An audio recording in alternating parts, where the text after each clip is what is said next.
Good afternoon, everyone. Welcome to this Monday's Wealth Creation Show. And today we're going to be talking about achieving your goals and setting new ones, which I think is quite relevant in anybody's journey. We talk a lot about achieving success and the journey that takes you to that, your ultimate goal, but you really need to look at achieving those goals. And then once you've achieved them, I think it's then think about, right, where do I go next, and setting the next benchmarks. And it is for me anyway. I mean, what about you, Jim? It's probably one of the most important things. I mean, I say every single time, set yourself a goal to win once, but in order to win several times and all the time, get yourself a process. Yeah. And that's fine. But I remember when I first wanted, I mean, let's be honest, I wanted to be a millionaire, before I retired. Yeah. And that I had 65 in my mind for some reason. But I also wanted to retire before I was 40. So I suppose when you think about it, unconsciously, I'd actually told myself I'm going to be a millionaire before I was 40. I never realised that, but we realised that later on when I did all the numbers. So 30-year-old was when I retired from industry, financially free. I had a portfolio, maybe about, I think 35 properties at that point in time. I was earning a lot more part-time in my side hustle, effectively, than I was as a full-time financial controller and manager of a company, a manufacturing company. So that made sense. And I was working, literally I was only working 1 day a week for that. And yet the financial controller thing was like 160 hours a week. There you're slogging it hours Yeah, now. it was full time. Another one was just like mainly passive. And it's like, what? This can't be true, surely. But the one thing I identified, which almost sent me to rack and ruin, was once I'd hit that target and retired before I was 40 and being a millionaire, and it was like, oh, I'm not really sure what to do next. Honestly, it was like that. It was like, I'm not really sure what to do next. And I call the year it followed after that, from a 38th to 39th year, my year of lost in translation. Just kind of stuck in between. I had no idea where I was going, what I was doing, how I was getting there. I had no other goals apart from what I'd really focused on in the first instance. And for want of a better phrase, it almost killed me. Yeah. Mentally and physically, just the whole thing. That's why people end up, when you get footballers and you get American football stars and you get the athletes and all the rest of it, when they finally retire, you know how some of them just go to rack and ruin and they go to the drink, they end up getting into fights and all the rest of it. It's because they've not actually planned for anything else after they're retired. They've been up here for so long, and then they come and it's like, what do I do now? Yeah. It's like, what do I do now? Oh, you've just dropped yourself off the end of a cliff. Yeah. That's what it's like. You have no idea where you're going next and what you're doing. And so I think it's, well, let's not talk about goals all the time. Let's talk about a purpose. Okay. I think it's passionate about having a purpose and actually leaning into your talents that you have already. Now, your passion and your talents might be in complete difference. You might be passionate about, being an artist, but you mightn't be that good at it. But your talent actually might be in music, or it might be in public speaking, or it might be in a state, or it might be in, it might be as an accountant, a solicitor, you name it, or a politician even, or a lobbyist. So it's all the things I like to do. It's funny that. It's like that's what springs to mind. Anyway, but that's, so your talent, it could be different from your passion. And we talked about all the time, and Gary Vee talks about as well, about following your be passionate, follow your passion. It's like, but your passion isn't going to make you any money. Just be realistic. You could be passionate about anything for the rest of your life, but if you're living in the street because you've not got an income out of it, then but you'll not be passionate about it very long. Yeah, and do you know, a lot of people, like, they say that obviously if you're passionate about something, do you know, head for that. And it's not always what you're maybe passionate or interested in that you're actually the best at. It might be something else. Like, say, you might be very good at, well, we'll use property investment, but you might find it very boring. Do you know what? Yeah, well, that's what I mean. And it's like, well, there's no excitement in this, but it's making money. It's keeping you going. It's working. Do you know where my talent lies? My talent lies in probably having a property fund. And I've yet to do it where everybody else can invest in that property fund, and I can make them an absolute ton of money and a fortune over time. You've spoken about that a few times over the years. Yeah, that's where my talent lies. Definitely. Is it my passion? Nah, no really. It's like, but it's a means to an end because it allows me then to have the freedom, which is my passion, to do what I want to do and say what I want to say without being accountable, because no one else controls the purse strings on my income. Even the government doesn't control it. And I could do what I want when I want, whenever I want. Yeah, And that's where that's my passion. So that's my passion. My talent is definitely developing wealth, definitely building and developing wealth. That's where my talent lies. You know, I know that straight away. And it's also my talent is in systems and processes, because I could immediately see something and know how to solve it straight away without actually even doing anything, or even experience my first experience. I just phoned up the Waldorf Astoria, which is the Caledonian in Edinburgh. And you know, I had to phone 3 times and get cut off 3 times before I actually got somebody. What does that say about what they're doing? Yeah. Yeah, you would That's think 600 quid a night, by the way. £600 a night, and you can't answer the phone. Yeah, that's mental. There's something inherently wrong with that system. But they're there because of what they do, and they do it very well in the service. But that is not a great experience, having to wait. And I phoned them maybe about a week ago for the same question, and it rang out again. And that then leads me to believe that they're overwhelmed, and it's like they should have some mechanism in place straight away where that immediately goes to someone else even in a call centre in order to be able to answer the phone correctly, especially if you're paying £600 to £1,000 a night. Yeah, or even diverting you to somewhere where you could leave a message or whatever, and somebody then calls you back. Wasn't even able to leave a message. That's crazy. Now, am I going to say anything when I walk in the door? Absolutely not. You sure? Yeah, because I've just learned to shut my mouth when it comes to that, because they don't want it to be solved, because they're probably making a ton of money what they're doing anyway, so they don't want to concentrate on anything like that until the tide turns. And then they go, right, where can we make efficiencies? How can we be leaner? Where can we trim all the fat off it? That's when they want people like me and my talents to sort that out for them. Yeah, and that's where you can make big money. Yeah, that's where you can make money, being a consultant to these sort of industries, and actually telling them where they could streamline it, where they could make it more efficient, and where they could actually provide a more world-class customer service experience. They don't want to know about it when they're on their way up. Most people want to know about it when they're on their way down. You see it all the time, don't you? You know, it's like on community pages. Can anybody help me? It's like, I'm needing some, I'm needing some help. Please share my business. You know, it's not going that well. I know why it's not going great, because when it was going great, you didn't do any drip feed campaigns to keep it going great. You just rode that. You rode that wave. You didn't actually create any more waves to surf and ride that wave later on. And that's why you're on your way down now, and you're going to have to go down before you come back up again, because it's like paddling out for the next wave then. Whereas you do all that groundwork beforehand, you put systems and processes in place, you put a drip feed campaign in place, and you make sure you catch that audience every single time. Even when the leaner times come, you've still got an audience, and you've still got your customer base as well. You don't wipe them out as a result. Yeah, you're absolutely right. And I think we talk about achieving goals, but achieving purpose or identifying your purpose, a lot of people will probably be held back and find obstacles like their self-belief as well. People don't believe they could actually maybe achieve or obtain their purpose, or don't have a clue what their purpose is. Even myself. That's mainly, I could guarantee anybody out there, I could have you as a millionaire in 10 years' time.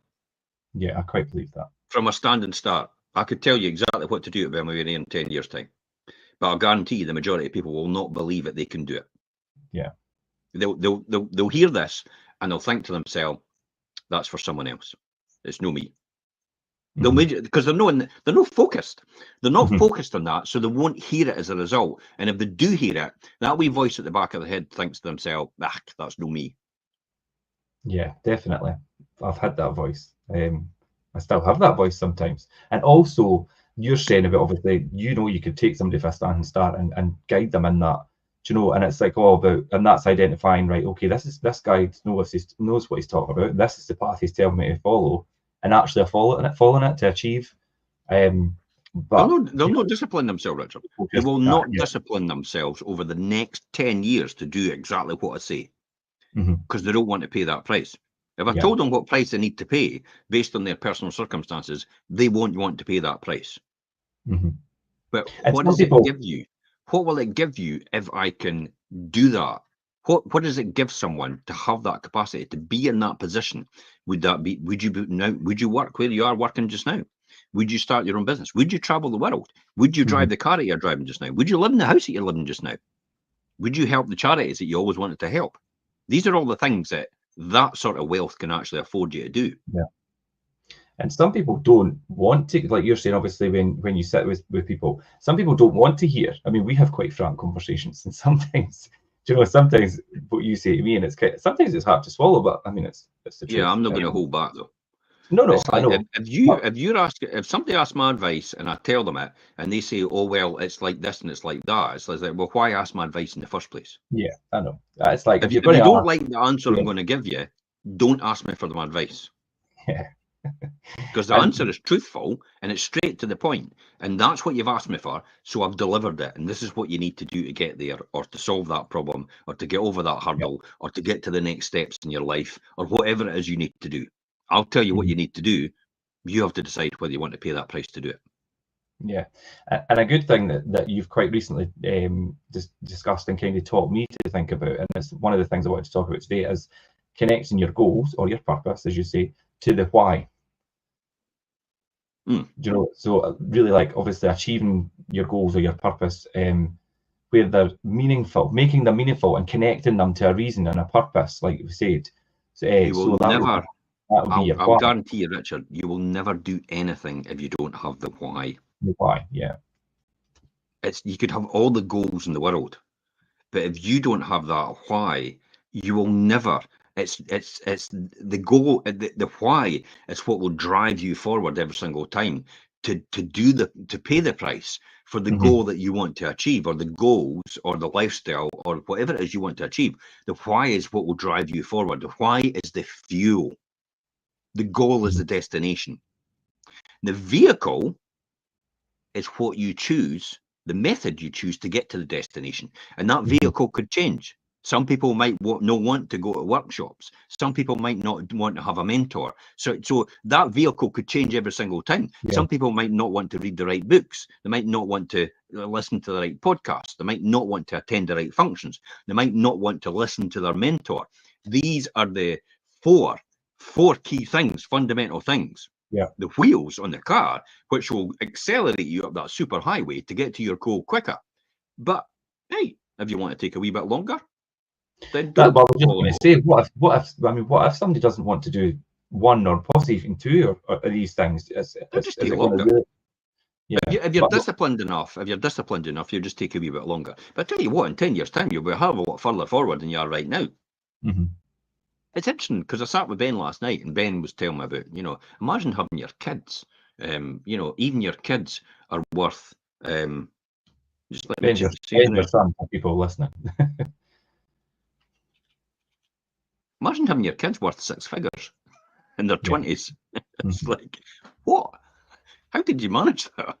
It's like, we just watched what you were doing and did that. It's like, that's weird. And that's their net worth. And it's like, really? It's like, when I was your age, I was stony broke, still raking in ashtrays for Doubs so I could get roll-ups. It's like... when you think about your 20s. But this was interesting what Ben said. It says, Ben gets paid less than Scott. Okay, and it's a lot less, right? But Ben has a more high-profile job than what Scott does. And Ben went, no, this is the long game. He says, once I'm in there now, I'm an introduction into there. I'll be doing what I'm doing. Once they're building a new complex, I'll be instrumental in putting that complex together and putting all these systems in place in order for that complex to work. And therefore, in 2 years' time, and therefore that'll go in my CV, and therefore that'll increase the value of my services and what I do. And therefore, I'll either get an increase and have a new position, or I can go to another position and actually get a far better result as well. And it's like, holy shit. This guy, so he's identified why he's doing what he's doing just now. Yeah. Thank you, God. It must have sunk in at some point in time. Again, yeah.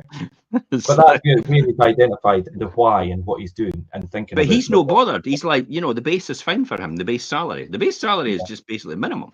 But he's no bothered. He's like, because this is the step. This is the pay I need to get there in order to do that. And I'm saying, well, what do you want to do? It's like, and then we got talking about property investment and how we could do that. And it's like, wow, okay. Never mind the fact that you'll inherit everything I've got anyway. It's like, so you'll be an instant multi-millionaire overnight. But you'll probably be that person in his own right. And that's the type of mindset you've got to have to inherit that. That's why a lot of children from second, third generation haven't got the right mindset, inherit their family's wealth, and then spend the whole lot, and it's gone within 2 years, and they're left on the street again, more or less. Because they don't. People can spend it, but they don't appreciate it, they don't value it, and they don't understand it. They don't know how to keep it. A lot of people make money, but they don't understand how to keep it and make it work for them. They think just making money is all about just spending money. Yeah, blow it all. And that's the people that earn money. We're talking about the people that create money. Yeah. Wealth. True wealth. And compounding over time. Yeah. Yeah, definitely. And I think, like you said, that was a really good example with Ben. And he's clearly identified the why. And I've wrote a few things down here. Like, obviously, he's become the hyper focused because he's eliminated these distractions because he's got the why, and he's got that vision, and it becomes easier to really outline and understand and communicate because he's intentionally focused on that reason. And the reason is where he's going to go through the journey. Well, that's true to a certain extent, but I don't think he's completely hyper-focused about it. But you're right. I mean, the third one you said here is it becomes easier to decide what you should and should not be doing because your priorities are connected to the purpose. That's why the why is so important. Yeah. Because then you start, and here's the classic example. I was sitting with a physio yesterday at the hospital, and they were talking about, I was talking about my body, and I says, look, I've got to last another 60 years in this. I've got 120 as my goal. Yeah. And she says, she was actually quite surprised. And I went, so what are we here now? And I says, how am I going to get this to last? Because everything that's going on right now. So what am I going to need to do? And she then came out eventually, once we'd had the discussion, went, so you're really looking for marginal gains, aren't you? Absolutely. I'm not looking for one big fix. I'm looking for marginal gains compound over the years in order to allow me to be a lot healthier later in life and a lot fitter later in life in order to live that lot longer as a result. So then when you think about my focus on that is then when I go to have something like, when you've got, when you're faced with something like, oh, I've got a craving for pot noodle. It's like, oh, is that really going to benefit me overall later on? Now, this isn't denial we're talking about. I'm not talking about deny yourself stuff. Sometimes you would do that because denying that car will actually, we proved that in the Wealth Creation Show on me buying a Lamborghini Huracan. My denial of that car at 178,000 for cash actually saved me 2 million over the next 20 years by buying a house and investing in it and making money out of that asset. The money that you made out of that, yeah. So the denial of one thing means the creation of another potentially, and it always does. So it's priorities in life that you've got to choose. And by having that why, you're right, it gives you that higher purpose of the connection to what you're needing to achieve and makes you make more observational and rational decisions that are focused for you. As opposed to just kind of an autopilot doing things that you've done for years and years that are not good for you, whether it's your health, whether it's your personal life, your professional life. Everybody's got them, and they just kind of fall into, they become bad habits, which we've all picked up over years. This then takes you to your fourth thing that you wrote here, Richard. You start to understand what's most important in your life and career, which creates clarity and meaning. And it's true. That's what happens every single time. I need to take my own advice. Every single. Hey, listen, you're further on than the person sitting on the couch watching the telly. Yeah, put it that way. You're further on than the person that's sitting in the street, no anything to do. You're further on than the person unemployed. You're further on the, so you've got your own journey to take, and the price you have to pay for you personally will be a completely different price than everybody else. Some people have an easy life. Some people have it easy. That's fine. Good on them. But comparison is the joy of is the thief of joy. Mm-hmm. So be careful you don't look at someone else which has started off at the same time as you or is in a similar situation as you, and all of a sudden they appear more successful than you. Do you know, personally, I should really I should really be able to take that on board, but I don't as much, because in professional life, and you taught me this way back in the beginning, and agents are so bad for doing this, comparing themselves to each other.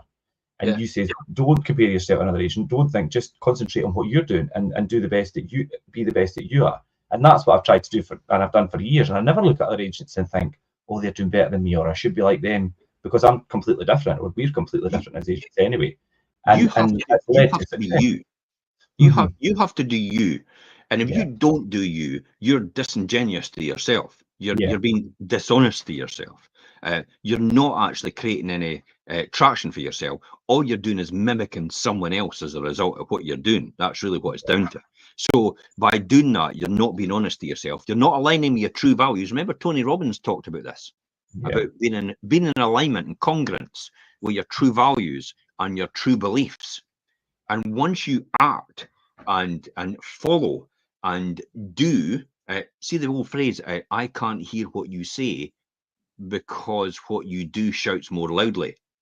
It's so appropriate when we're talking about this, is when you do something that's out of alignment with your beliefs.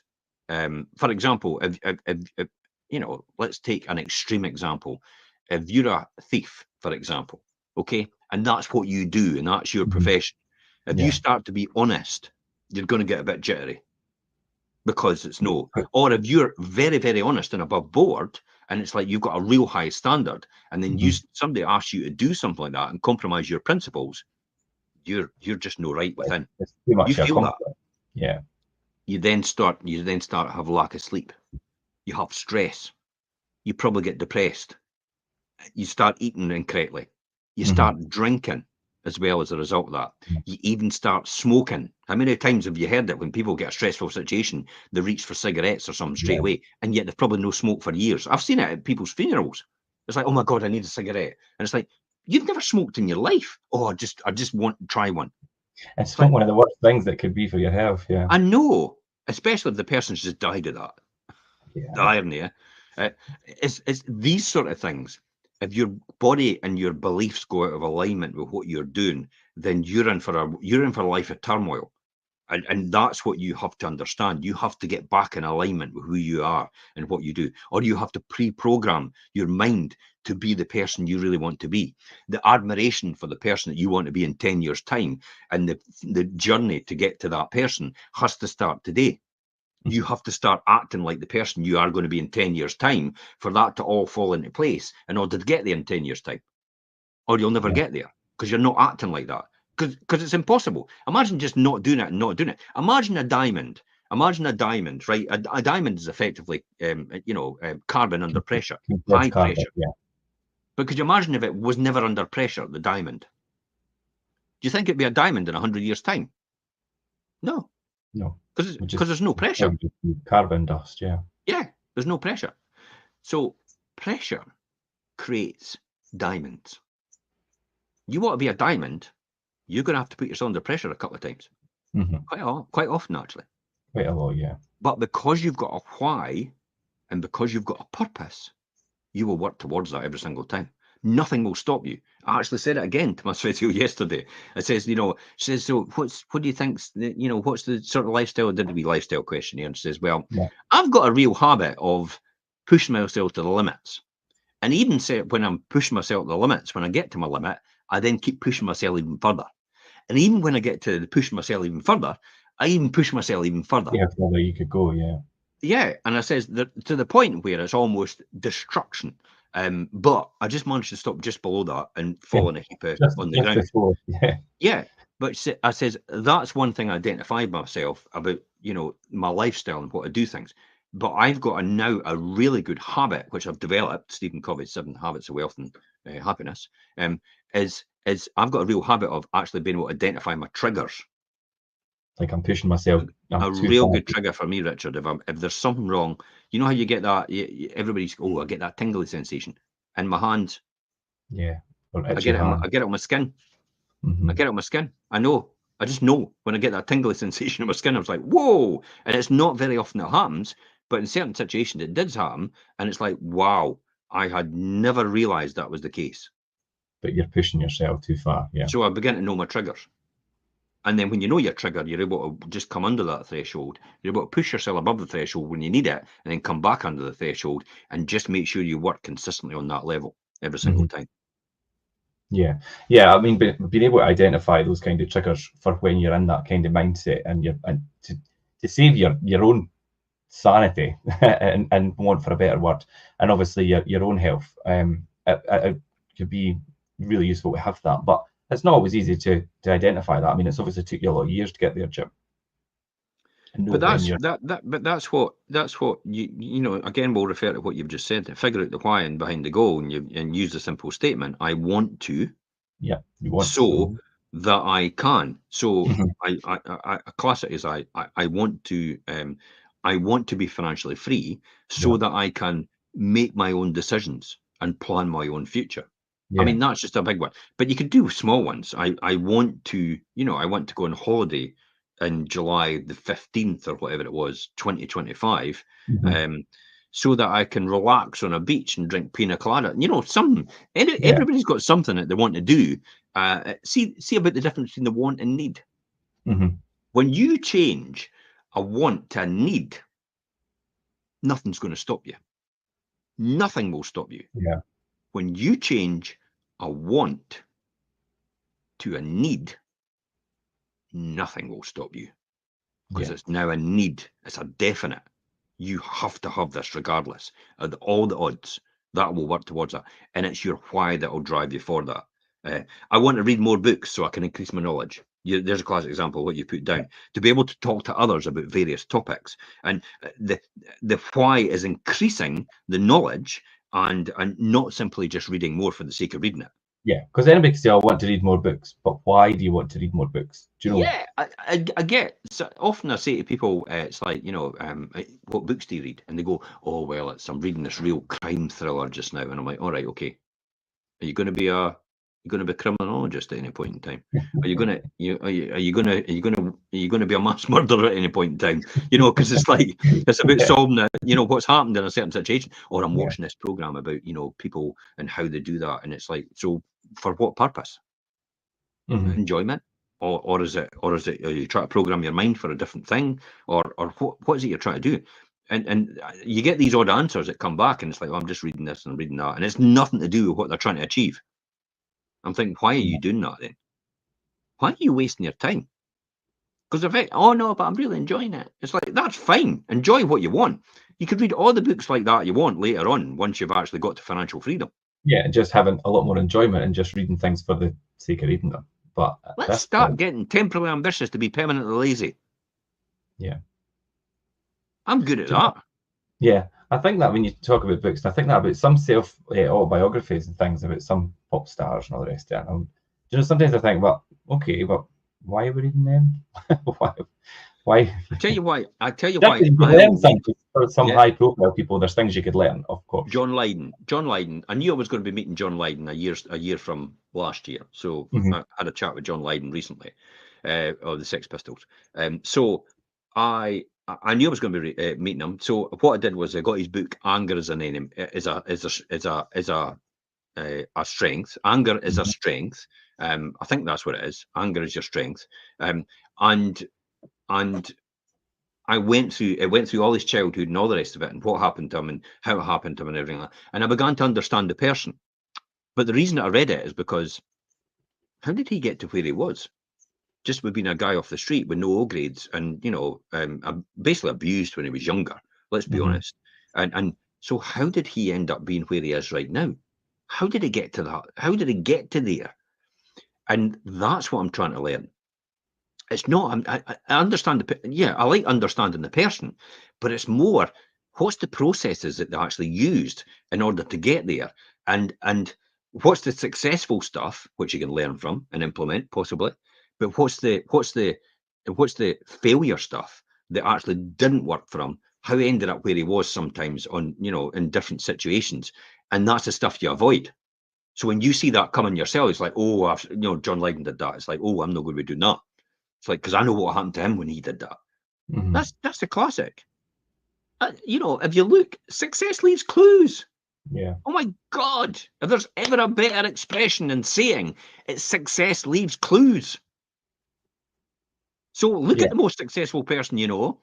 Find out how they take them for a coffee, do anything, even a chat with them or whatever it was, and or watch their podcasts, listen to everything they're doing, find out what they're saying. If you find out later on it's not what you want to do and your ladder's leaning against the wrong wall that you're climbing, then by all means change to something else. Don't think it's been a waste of time, because you've learned something in that process anyway. Even if you've just learned, right, that's what I should not be doing. At least you've learned that. Because sometimes it's more important to eliminate what you don't want to do. How many people actually work at school and actually say, "See, when I grow up, at school, I want to be an estate agent"? No one. No. Because nobody knows what that is when you're at primary and school. They have no idea what an estate agent is. It's usually typically when I grow up, I want to be a doctor, I want to be a policeman, I want to be a train driver, I want to be an accountant, you know, I want to be a solicitor. It's all these things that are day-to-day life, which you see all the time. I want to be a YouTuber, I want to be an MMA fighter. It's all the things people see in their day-to-day life. So they know what that is and the fame that comes with it, and that's what attracts them towards it. But all the successful things outside of that, people are really successful in, they have no idea what that is. And so they don't know what they don't know. So that's often why they say it. But if you're the top estate agent in the country, you're on 7 figures. Yeah, definitely. I would say, I mean. Yeah. And then just, I know, you're absolutely right. And I think getting back to just finish up on the why, because obviously it is a really important part, and you used the example, obviously, talking about books, and it's like that with business as well. Like if somebody wants to build a profitable business so that then they could retire and spend time doing things that they love, or maybe with people that they love, then the why is having that time and resources to do the things that you love, or spend time with the people you love. It's not actually earning the money. And that kind of relates to what your journey and what your ultimate goal was, Jim, is to build this empire, we'll call it that, to leave for your children and be able to enjoy things later in life and do things that you love and give back and things. Yeah. Do you know that was the... So let's come back to that why. If your why is achievable without you doing what you're about to do, then it's the wrong why. Right, and what I mean by spending time with family and, I want to spend more time with family and friends and all that, it's like, well, what's going to happen is, if I tell you what, if you just cut back on your job, you can spend more time with your family and friends anyway. Yeah. It's an easy option, isn't it? It has to be a really bold, audacious goals. Something which you think only what you're doing right now and what you're about to achieve can ever get that at all. And that's the only way you can get what you really want, is through that process. Now, everything else will come as a result of it. Trust me, happiness comes as a result of that as well. It does make you happy, by the way. Yeah. Have you tried it lately? That's what I say to people. It's like, oh, money. I don't think I would like all that money. Have you tried it lately? Like, at any point, did you ever try being wealthy? And that's have you experienced it? And it's kind of inherited and inducted into people, like, oh, money doesn't buy you happiness. Money will not make you happy. Because they're skint. They don't want to admit the fact that they've no way out of it. So they don't want to admit to themselves it's not achievable for them. In their mind, it's not achievable. In my mind, it is achievable for them. They can do it. But in their mind, they think they can't do it. So their way to rationalize it, which is rational lies, telling yourself rational lies. Yes, that's all it says. The way to rationalize it is to tell themselves, it's like, oh, well, I don't think I'm really happy with all that money. Try it. I bet you these people even play the lottery. Yeah, probably. Yeah, they probably will. It's like, I don't think I could enjoy that money. You play the lottery? Yeah. So why do you play that then? Why do you play it then? For the money, obviously. So I thought you wouldn't enjoy it. So does that mean you're going to give it away then, if you win it? Oh, no. No. See the conflict. See how the conflict isn't incongruent with each other. They're not in alignment with each other. They're not like this. They're like that. They're, it's like jarring to them, and it frustrates them. And that manifests itself as well because it comes out in envy and anger towards other people. And resentment. Yeah, I was just going to say, Keyboard warriors. Yeah, there's a lot of them about, Aye, my life's so shitty, I'm going to take it out on someone else. Who could I pick on the day? Yeah, you see it a lot. But yeah, no, definitely, Jim.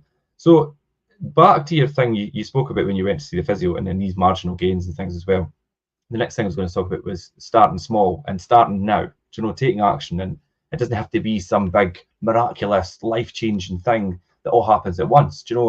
It's these small incremental changes, and the chances are that people who are working on new goals or trying to find their purpose and things, it takes a lot of energy and focus and things to try and to get on that track and try and accomplish them, especially if it's outside. You're like you were saying about your buy to let.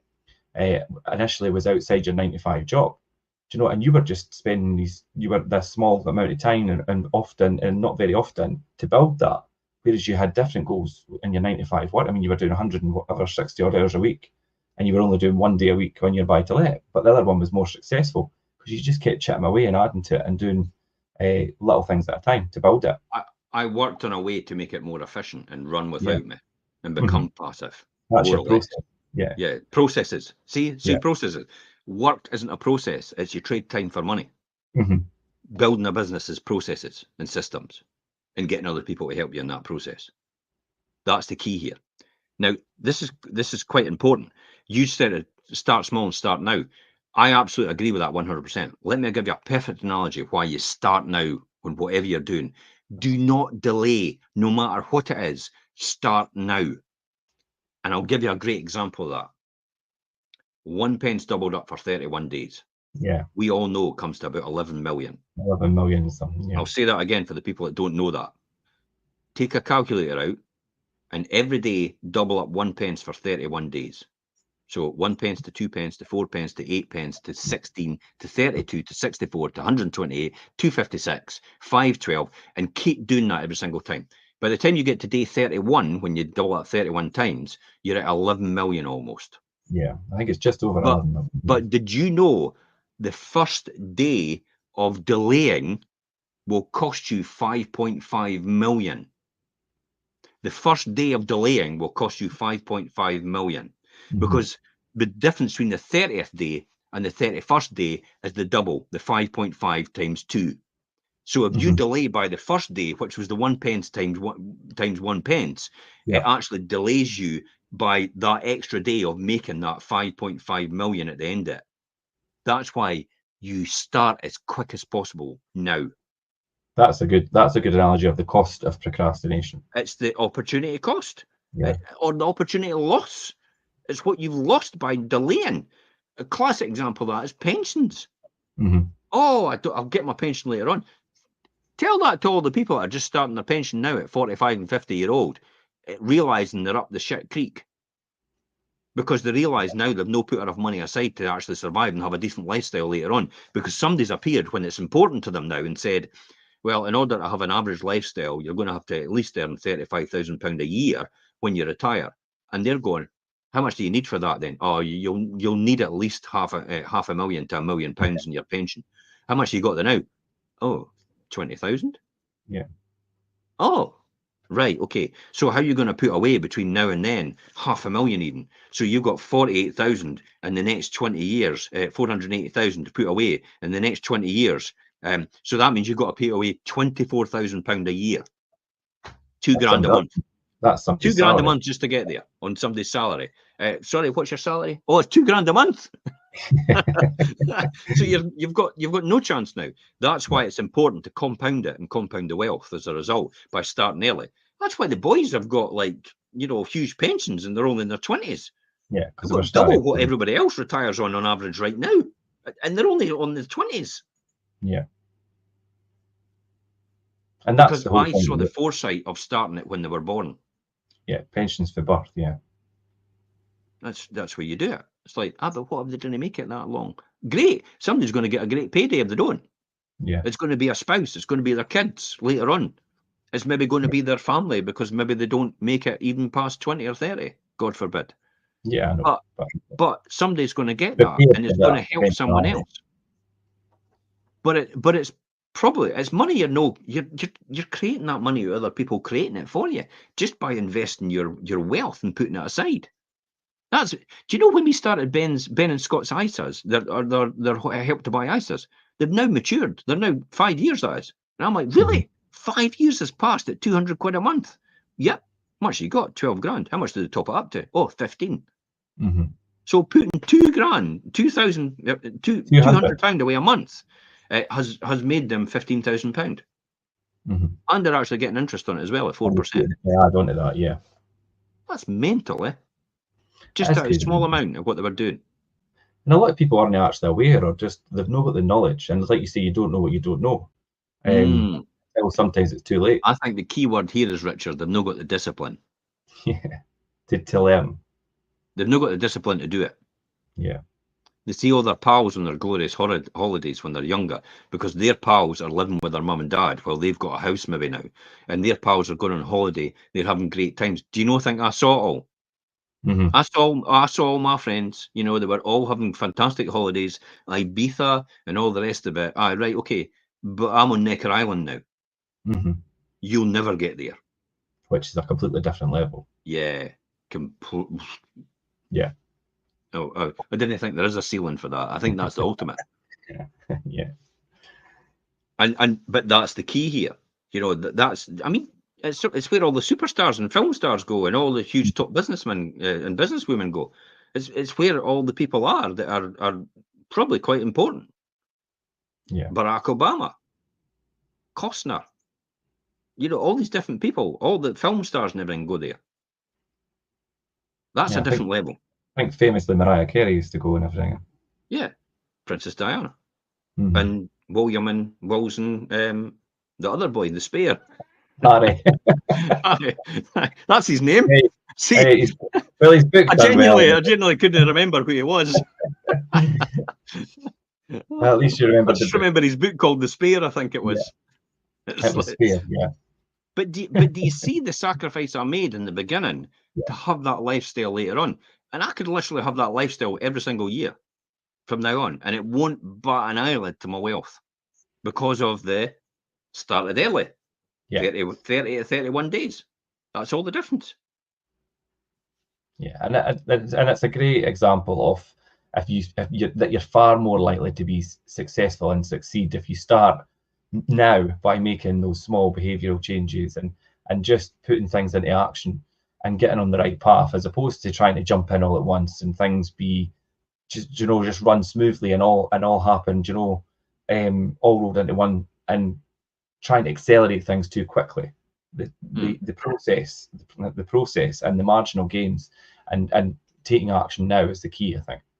I know it is, and you've just demonstrated that.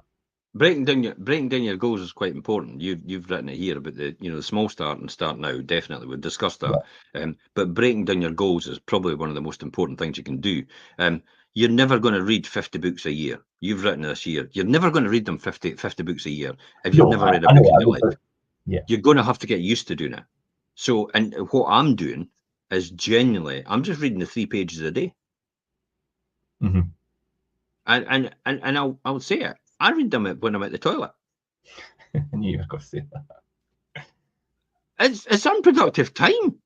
Yeah. It's like what I've done is I'm certainly not going to go on my phone and sit and troll on TikTok and all the rest of it, because that's just a waste of my life doing that. And I get caught up in that sometimes, but I purposely have a library sitting right next to in the toilet. I've got a library in the WC.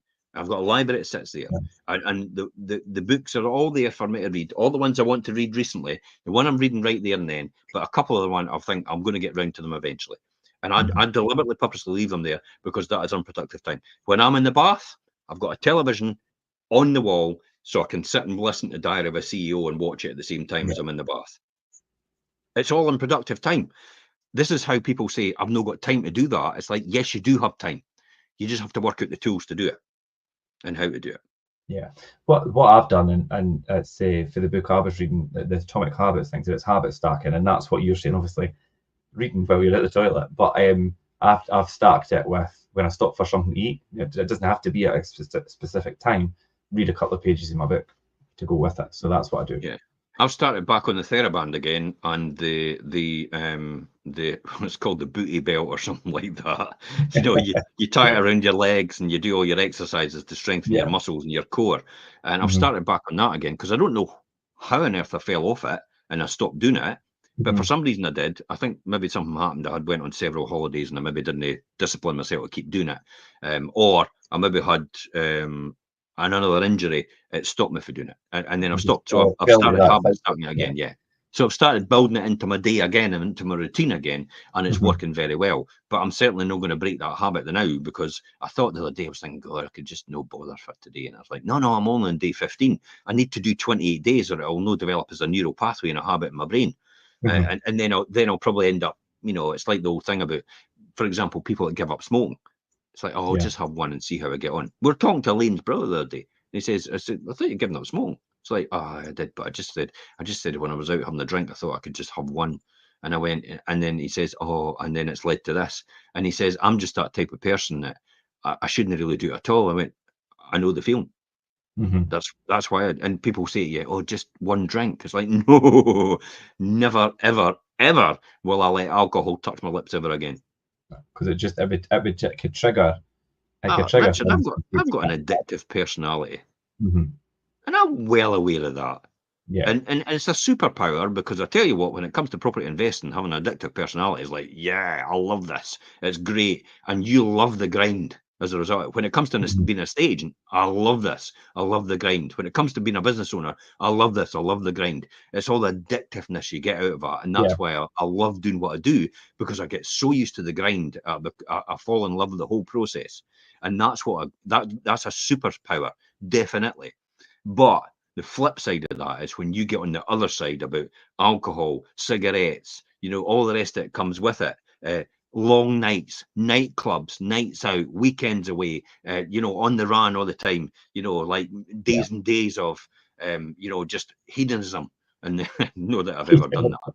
But I'm just saying, you know, you can easily get addicted to things like that. And then because that's your type of personality profile, and therefore it's like, I know what comes next. And I'm not going there at all, ever again. I'm not going back there. I'll never go back there. So the pain for me is always a reminder of the pleasure I'm after. And it's like, no, this is the pain. It's going to come eventually. Oh, geez, that's too high a price to pay for me. Yeah. So your pain can be a driver as well. You're either pushed by your circumstances or pulled by your dream, but you can't be both. Yeah, definitely. And then I think when we talk about breaking down goals and things as well, a lot of people think about the bigger picture straight away and think, oh, I'm totally overwhelmed. I'll never be able to do that. Instead of breaking it down. They go through it in their mind. Yeah. They go through it in their mind about this big audacious goal. And it's like, oh my God, am I ever going to get that? Why do you think it's like when everybody gets to New Year and they go, here's my New Year's resolution. How many people have actually still got the New Year's resolutions? Me. Good. I'm still there. Still going strong. As a result, I'm still there. I made it. Falling off the wagon a couple of times, but I'm still there. Yeah. I'm still focused on it. I'm still got it in the back of my mind. I'm still working towards it. And if it doesn't matter if it takes me 2 years, I'm not bothered. I'm still focused on it. And I'll get further forward as a result of it. And that's why when people have their New Year's resolutions, this is what I want to lose 5 stone. And they're getting into the first month and it's like, you've lost £2. It's like, oh, this is never going to work for me. Ah, but hold it. If you lose £2 every month, then after 7 months, you've lost a stone. Yeah. And then after 14 months, you've lost 2 stone. After 21 months, you've lost 3 stone. And if you could just keep consistently doing that, then you make it sound so easy, Jim. It's like, yeah, it is. It is. You don't need to deny yourself anything. You just need to be healthier at eating your habits and keep away from certain foods, especially sugar. Sugar has no nutritional value, by the way. It does nothing for you at all. It's a very addictive thing as well. So it has no nutritional value for it at all.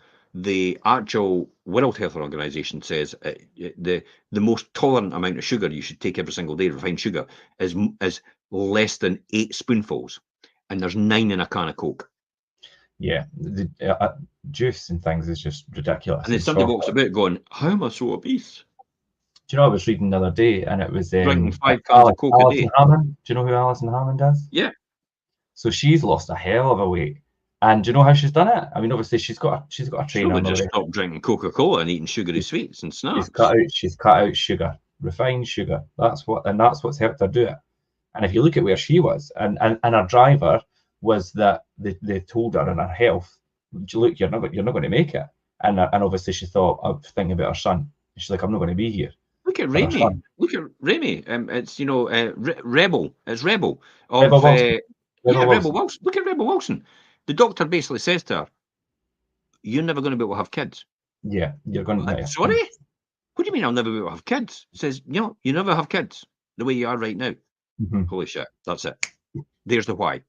Yeah. Straight away. Dropped everything like a stone. Everything dropped off. Just mega thin. Everybody's going, how'd you do that? You must be cheating. Nope. It's you just needed that was the driver. You'll yeah. never ever have kids. You'll never be able to conceive. And then that made the difference for her. So that's what drives you forward. As I said, I've said it a long time before. The reason that I'll pay a price, and I'll pay a hefty price for what I do right now, and I have done over all these years, was for my kids. Yeah. Yeah, and I think if you've got family and children and things, then there is nothing more powerful as a driver, I think. It has to be one of the most powerful things. I made that promise to Tony. The day she was born, I just held her and says, I will make sure you'll never want for anything in your life, ever. You'll never need to worry about anything. Now, there are other things, obviously, in her life that she'll have to worry about herself. That's personally, but I want to make sure I want to give her that thing. And I did it with Ben, and I did it with Scott as well. And it's like, that is the promise I made to them as soon as they were born on that very day. And I'm going to do that come hell or high water. Yeah. I've known loads of people. It was in network marketing before. I mean, John and Ann Beasley, they actually did it because their son was disabled. And they thought to themselves, it's like, who's going to our son's going to be left with no income at all. We need to develop something for him. So when they saw not network marketing and the passive income that can come from it, and how that could be passed on to the next generation and their children, especially the fact that he's an invalid and he can't look after himself because of his situation, that just inspired them straight away to become that successful person. Without that, they would never have done it. See how the why made the difference. Yeah. Now, people out there, if you're listening to that, you're thinking, oh God, in order to do that, I've got to put myself through some crisis. It's like, no, you just need to give yourself wee manageable goals every single time to work towards that as a result of it. And we've discussed that. But the most important thing is what you talked about in the final conclusion, or nearer in the final, what was it, the penultimate, the one before the final, is remove the obstacles before you actually begin. This is a classic example about being property investing, about removing obstacles, isn't it? It's like when somebody mentions something to me, immediately I go, what's the rent for that? What's the financing on that? How much is it going to cost me for this? What's the refurb I need to do for that? How's and I've got all these answers before I even start that journey, and I can get them all because I know exactly where to get them. This is like having a degree, a master's degree, or a philosopher's degree, way beyond everybody else, a guru in terms of property investment, because I see what I need to do next. It's understanding where you need to go and how you need to get there in order to hit all these right things straight away, in order to make that decision based on almost a cast iron guarantee that this will work and it will be successful as a result of it. That's what property investing is for me. It's a blueprint. It's a financial freedom blueprint, and it works every single time. It cannot fail. Yeah. What would you do if you couldn't fail? Succeed. You could do anything. Yeah. If you could never fail at something, would you be doing what you're doing right now? Or would you be just going out and doing that? You'd be phoning people up going, this is what I've got, opportunity for you, all the rest of it. And they're going, nah, it's like, okay, then see you later, bye. Yeah. Like, it's not going to change my life. I'm still going to sit on a beach. You're going to still be working, but I'm going to be sitting on the beach for the rest of my life. It'd be nice if you'd come and sit with me, because I'll help you build wealth as well. And we could all sit on the beach together, and we could all be wealthy together, because your success won't rely on my success and vice versa. So you've got a choice to do that or not do it. It's entirely up to you, but it won't affect me at all. Yeah, and it gives you that completely different approach and attitude towards, because you know that what you're doing and what you've done works and is successful. So if people don't want to listen to you, then it doesn't really matter. So as Tony Robbins says, the first thing you should do is get a bit of paper and write down the obstacles that are stopping you from doing anything. Write them down Write down every single thing that's stopping you. It's my partner. Write it down. If your partner's a neggy, in other words, they're negative all the time about what you do and they're always criticising you, everything like that, write it down. Yeah. If your friends and family are negative and they're like that as well, write it down. Write it all down. Write down all the things that are stopping you, all the things that are in your road and all the rest of it, and then start eliminating them. Start looking at the healthier things you've got to do, the specifically ones that are going to do permanent life shifts for you.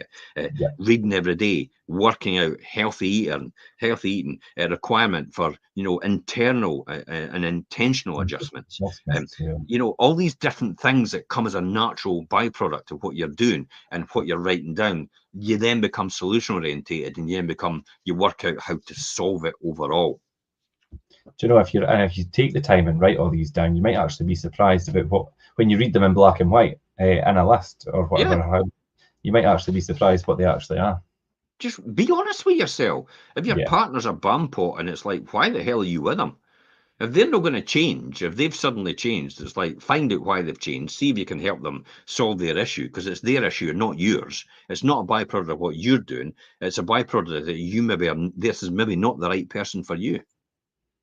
I hate to say that, but I've seen that quite a lot where people actually just tolerate it for the rest of their life. And then once the kids have left, then they go to themselves, I'm leaving you. And by that time, it's like, and then they say to themselves, I wish I'd done this years ago. Yeah, because they then realise and change into somebody completely different or who they should have been. Yeah, but what do you think they just taught their kids? Yeah. To turf it out, even though you don't like it. For the sake of the kids, who are probably more aggravated and more stressed as a result because their mother and father's like that, or whoever it is they're with. Yeah, that's what people don't understand. Is they don't get it. But the final one, definitely the final one, Richard. Let's cover this one. Yeah, celebrating the wins. I think celebrate or to acknowledge that your wins and take that time and really reflect and appreciate where your efforts. Credit where credit's due to yourself. If you have been successful or you're continually being successful, whether it's creating new habits or you've got rid of those obstacles or you've really started to break down what you're doing, because not everything always goes to plan, and each and every time. So when you pause and really evaluate and think about what you have done or what went well or maybe what didn't go well, you could really then improve on how you continue your journey and how you set your new goals and things, and you'll learn a lot better and be better prepared for the next stage or the next round as such.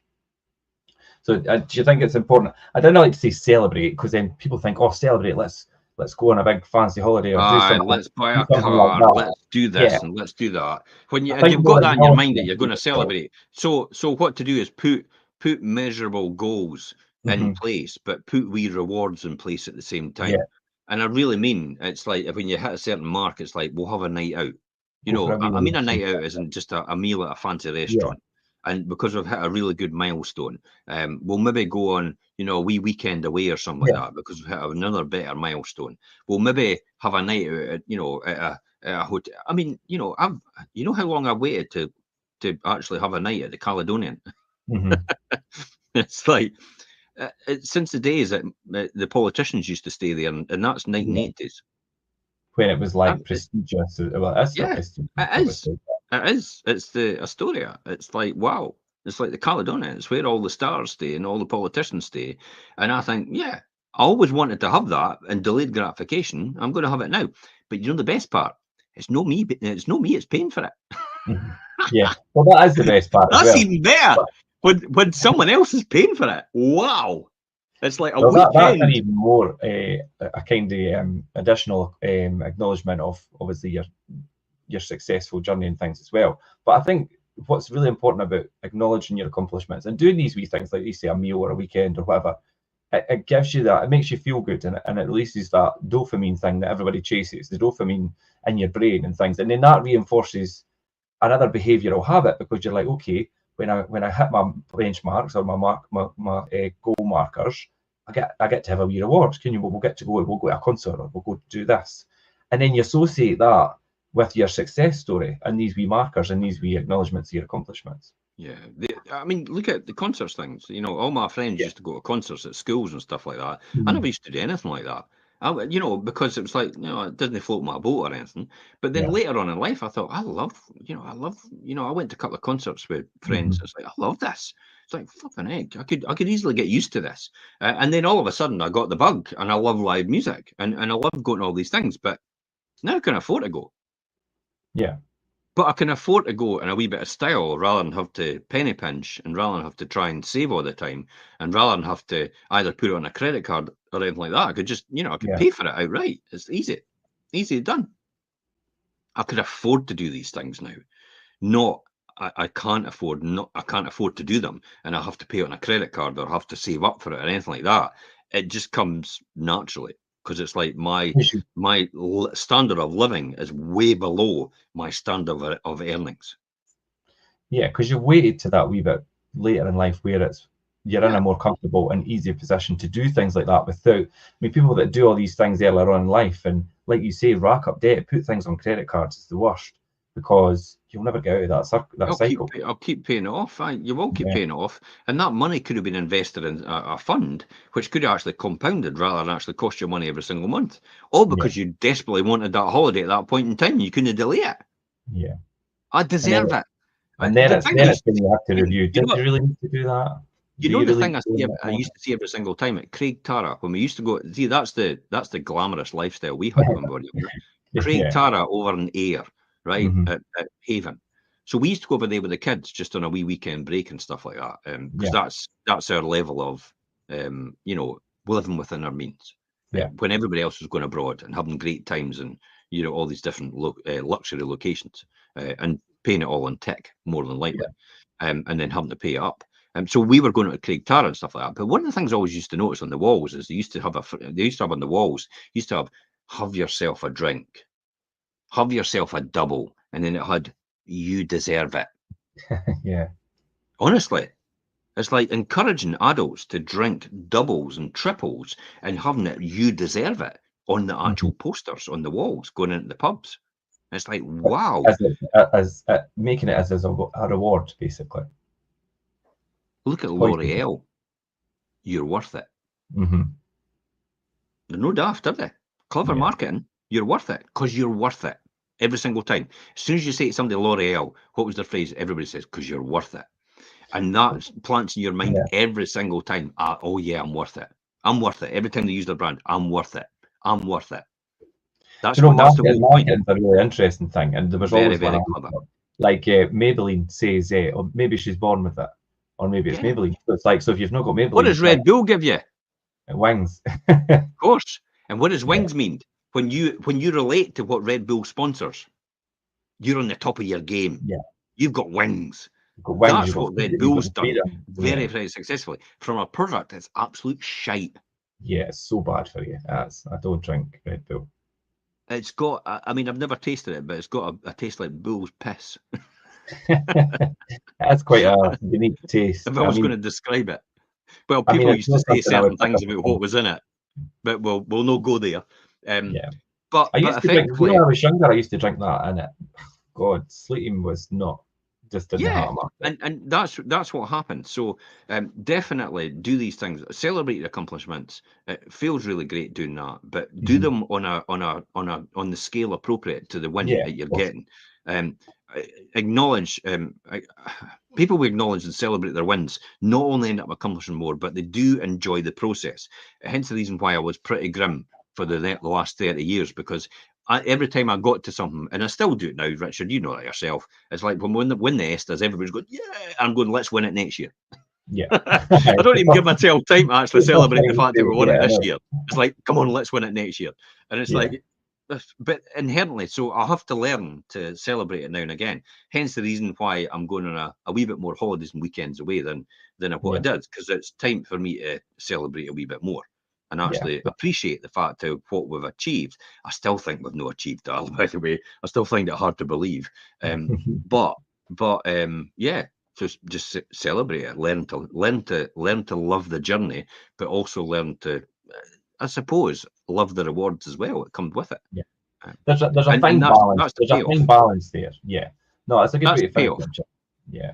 that's a fine way to finish up. And I think to realise that fine balance and have that will ultimately make you more successful in whatever you set out to do. So Definitely. yeah, brilliant, Jim. That was obviously a good talk on achieving goals, setting new ones, and a lot more information as we spoke through there with some good examples. So we'll leave it there today. We will be back next Monday, 12:30 as usual. That's all from me today. I'll see you later, and I'll see you later, Jim. Bye for now.